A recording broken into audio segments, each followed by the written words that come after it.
Hello, we're going to talk today about Chapter 10, which is Customer Relationship Management. You'll hear this referred to as CRM. CRM is a very strategic advantage a lot of customers do not realize that the people that they do business with have. I'm going to talk a lot in this chapter about Amazon. I'm going to talk a lot in this chapter about video games.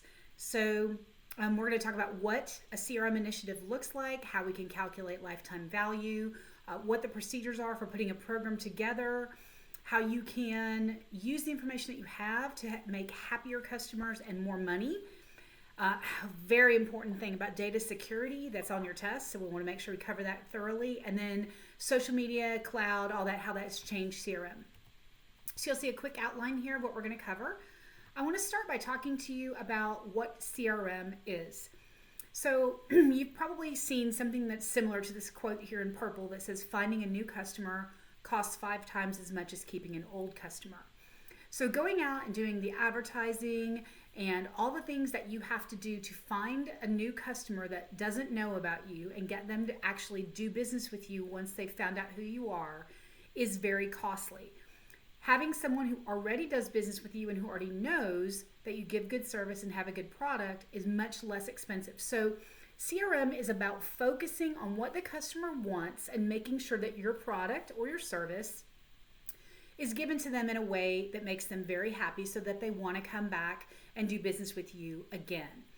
So CRM is also used to refer to the system and the transactions that make up that communication and the application software that is used to calculate it, that's used to track it, and all that. Customer relationship management is about talking to the customers, understanding why they want to do business with you, and making sure that you continue to build a business that makes them want to do business with you. So you'll see here a couple of definitions. So some people talk about CRM as the actual infrastructure, the software, the systems, the processes. Some people talk about it as actually managing those relationships, and some people talk about it as a strategy. So if you look at the bottom in orange, it says, most simply, building and maintaining profitable long-term customer relationships. So we're going to talk about building, we're going to talk about maintaining, we're going to talk about profitable, we're going to talk about long-term, and then we're going to, obviously this whole chapter is about customer relationships. So this bottom definition has a lot of components in it. We're going to cover all of them. So you probably heard a funny thing about the 7 deadly sins. That's a funny, kind of a funny thing from old literature, but these are things that we do not want to do if you want to be successful. So you don't want to say CRM is only our software. You don't want to say, number 2, that CRM is our software and we're going to forget about the customer. You don't want to forget about the concept of lifetime value, and I'll explain what that means to you in just a minute. You want to make sure that your top management is in full support of your CRM process and understands the program, the process, and the software, and why it's important and why continued investment is needed. You want to also make sure that your business process supports good customer service and good customer retention, and we'll talk about that. And you want to understand that you're going to get information from a lot of different places, and you've got to make sure all of that information is brought together and is looked at in a big way from all the different locations. And then you want to understand that changing the process or changing the attitude toward customers can be very difficult, and you cannot underestimate how hard it might be.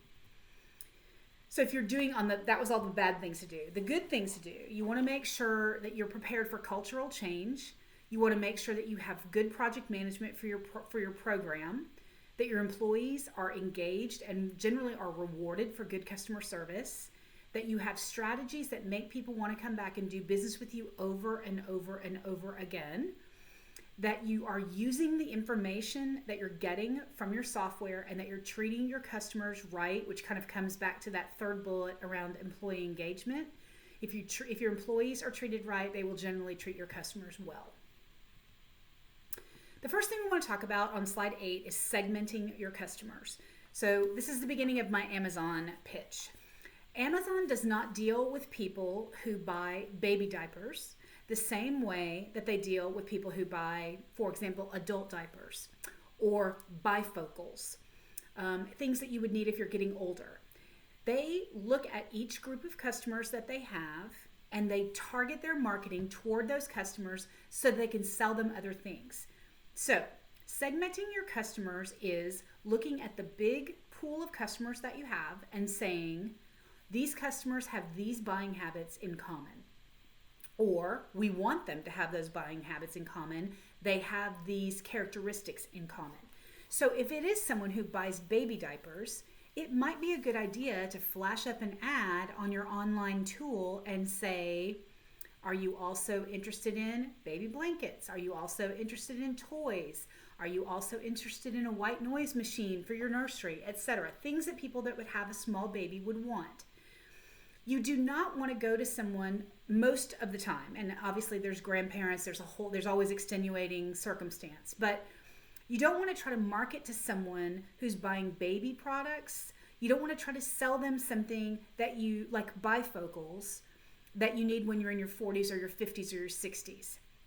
So target marketing efforts are saying, I'm going to look at the segment of customers that I have and I'm going to only send them marketing that is likely to make sense to them. Now I'm going to miss the mark sometimes because I might be a grandmother buying diapers for my daughter for her baby, and that might skew things. But again, I'm going to come back to Amazon here. Amazon will ask you, should we include this, or is this a gift? Or should we include this, or was this for some other reason and we don't want to put that in there?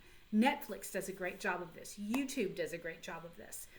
If you're watching something for school like this, you don't want them to tell you, hey, here's a video you might like on exporting. You're like, oh my goodness, give me a break. I don't want to watch that. But they are able to determine that 80% of the videos that you watch are not about supply chain.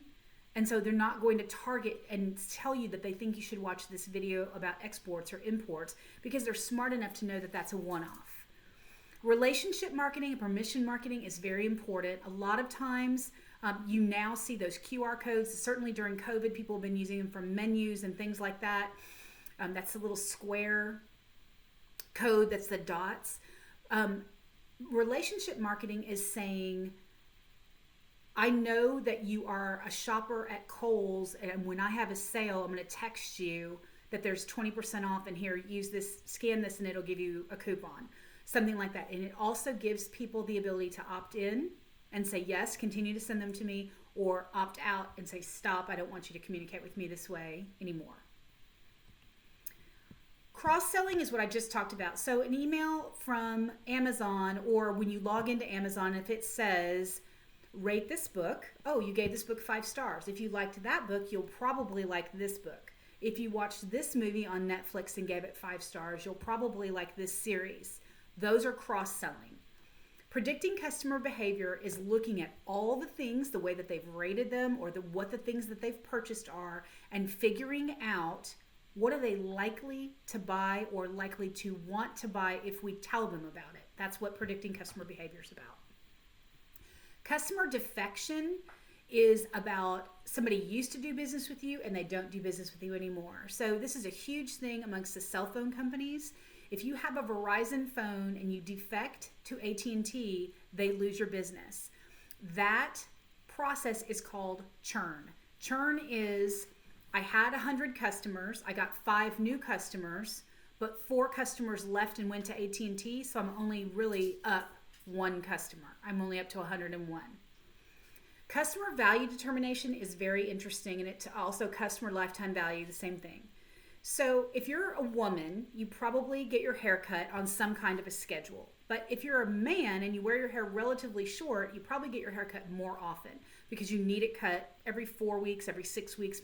Different people do different things. But let's just say that you're a man and you get your hair cut every 4 to 6 weeks. So you either get your hair cut maybe 8 to 10 to 12 times a year, depending on how much. If you go to the same place and they start cutting your hair when you're in college and they're able to keep you as a customer for 20 years, that's a lot of haircuts. That's customer lifetime value. It's what can they do to make sure that every time you need that product or that service, you always go to them. There's a lot of car dealers, high-end car dealers that are like this. Sewell in Houston, if any of you have ever purchased a car from Sewell, Sewell says we want you to come back and buy every car you ever buy the rest of your life from Sewell.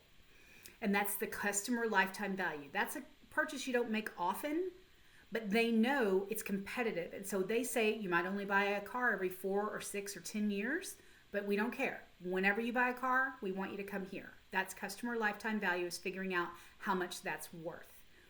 Personalizing the customer communication, we all see this. It's everywhere now. You go and do a search for a pair of black flats on one platform, and the next thing you know, it's on your Pinterest page.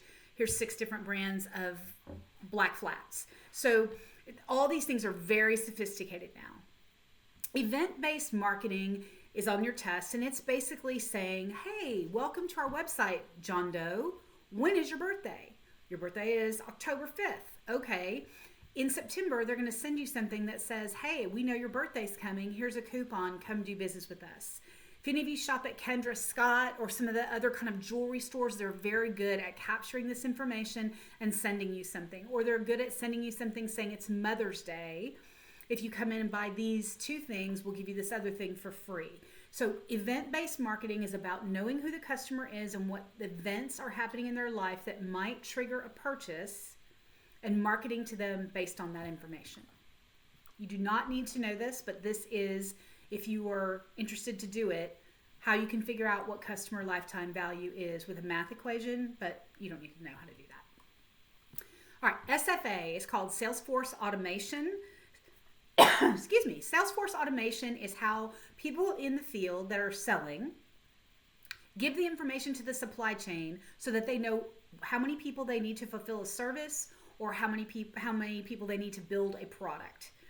I didn't give you a lot of questions on this on the test, but you do need to know that a lead is somebody saying, I'm interested in your product, or some marketing that's figured out that someone might be interested in the product that goes to a salesperson, and the salesperson should follow up on them to say, can we get you to do business with our company, either buy our service or buy our product? All right, so what does customer service mean? So this is on your test. This is on slide 13, 7 R's. The right product in the right quantity, in the right condition, at the right place, at the right time, for the right customer, at the right cost. So I want to tell you about a thing that happened to me when I ordered a thing from Amazon Pantry. So there was a lot of stuff in this box, but here's some of the stuff that was in it. A package of Tide Pods that was in one of those plastic bags, like a crinkly kind of plastic bag with a zipper on the top. Some crackers, some toilet paper, or paper towels, one or the other, and some boxes of Kleenex that were wrapped in plastic. Something happened to the box. I don't know what. It looked almost like an Amazon truck had run it over, but I don't think that's exactly what happened. But in any event, the thing that had the Tide Pods in it was crushed and they exploded. So it wasn't gross, but it was really messy. It smelled fine. It was kind of fresh because it was Tide, but it was really messy. And it was all over everything. I took a picture of it. I sent it to Amazon and they replaced the entire shipment. So let me walk through here. Did I have the right product? Yes. Was it in the right quantity? Yes. Was it in the right condition? No. Was it at the right place? Yes. Was it at the right time? Yes. Was it at the right customer? Yes. Was it at the right cost? Yes. But was I happy? No. So that one thing of 7, 6 were perfect. But the right condition not being correct made me very unhappy. And it also made some of the things that were in the package unusable. The Kleenex was wrapped in plastic, so it was fine.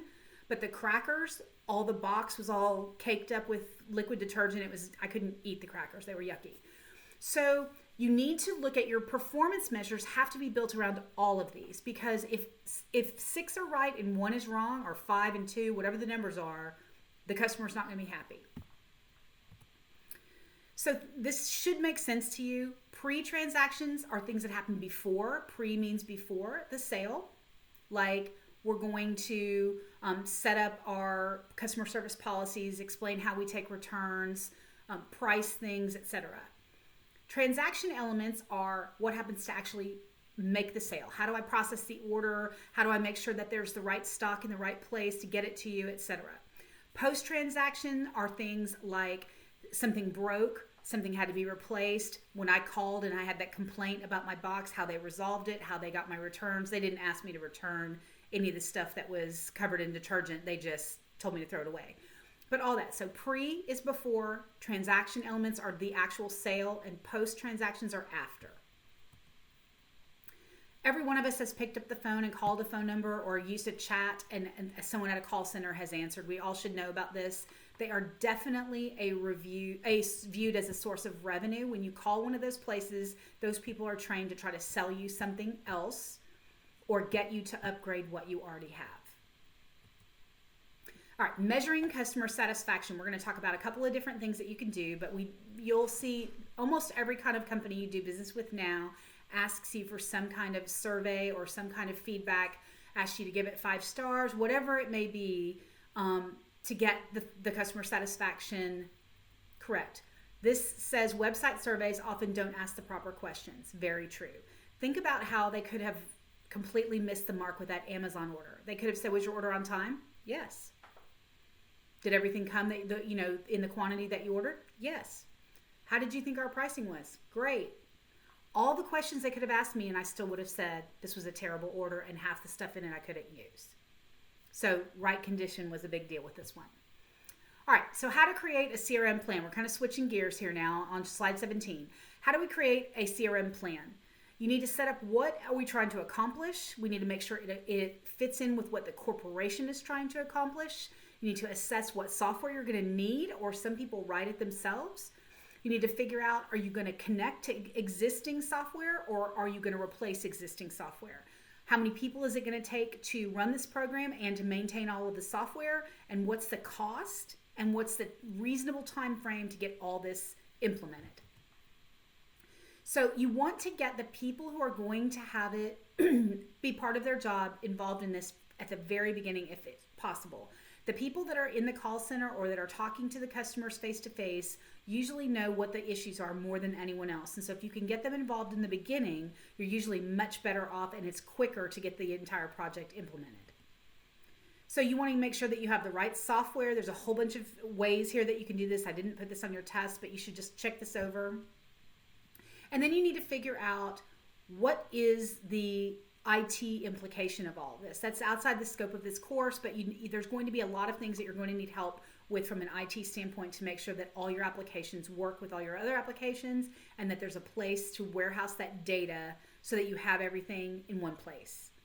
Then we're going to figure out how we're going to measure it. And we want to make sure we know, are we getting better or are we getting worse? Are we staying the same? And what are we going to do to get better? You're going to train the people that need to use it. So if you've got people in your call center, if you've got people in your sales team, in your marketing team, everybody needs to know how to use it. This is on your test and it's very important. Customers are very reluctant sometimes to give us access to their data because they're worried how we're going to use it. So we have an ethical responsibility and a legal responsibility to make sure that we protect customers' data. And I'm not just talking about their credit card information. I'm talking about I may not want someone to know that I had cancer. I may not want someone to know that my house was foreclosed on. I may not want someone to know that how much money my home cost or how expensive my car was. All that information is private. And if it's traceable back to a single person, it must be protected. And there are a lot of laws about how it must be protected. All of us know about social, so I'm not going to waste a lot of time here, but everybody knows that a lot of social platforms reward that loyalty. If you check in on Facebook at a restaurant, if you check in, you do a review on Yelp, they'll send you a coupon or things like that. So social is a very big part of this.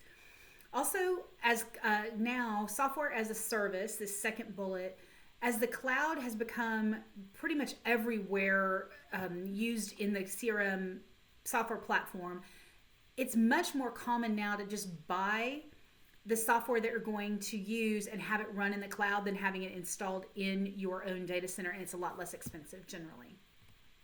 All right, that was customer relationship management, and we will go on now and talk about Chapter 11.